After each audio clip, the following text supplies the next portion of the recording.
xibaar yu wér te wóor ca tàng-tàng ba abonnez-vous pour ngeen di mën di jot suñuy vidéo. dal leen ak jàmm seen chaîne bi di Buzz 221 HD. am naa ko jàppante bu daal di jaar ci diggante ñaari leader yu daal di bokk ci parti bi di Pastef. ku ci jiitu moom mooy Guy Marius Sagna di akub député bu kenn dootu présenté ci réew mi di Sénégal.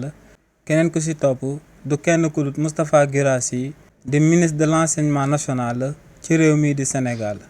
ñooñee lu leen jotale moom mooy que ne kii di Guy Marius Sagna daa waxoon que ne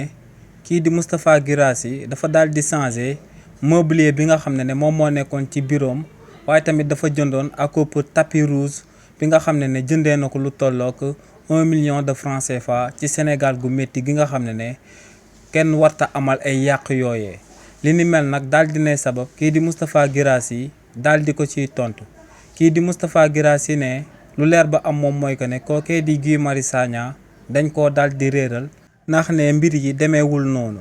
ne lu leer ba am moom mooy que ne bépp dërëm bi nga xam ne moom la ñuy daal di dépenser ci ministère am ne biir assemblée nationale ci wàllu boppam la xaalis boobee di bàyyeekoo ndax ne foofu lañ koy voté muy daal di nekk li nga xam ne da koo daal di lew dong ne lu leer ba am moom mooy que ne bépp mobilier bu nekk ci bureau boo demee ci beneen ministère ci réewu Sénégal mobilier bu mel noonu nga fay daal di fekk ndax ne presque bu fekkul couleur yi moom mooy changé ne mobilier yu nekk ci ministère yëpp ci réew mi di Sénégal ñoom ñoo daal di bokk méngoo. ne tamit tapis rouge boobee kookee di Guy Marius Sagna di wax ne tapis rouge boobee bien évidemment moom moo ko daal di jënd waaye ne nag lu Guy Marius Sagna daal di umpale moom mooy que ne tapis rouge boobee du ci benn bërëb rek lañ ko daal di def waaye ne dañ ko daal di répartir ci différents endroits ci biir ministère am bi nga xam ne moom lay daal di gérer. ne nag moom fu muy xaar kookee di Guy Marius Sagna moom mooy mu daal di andi ay proposition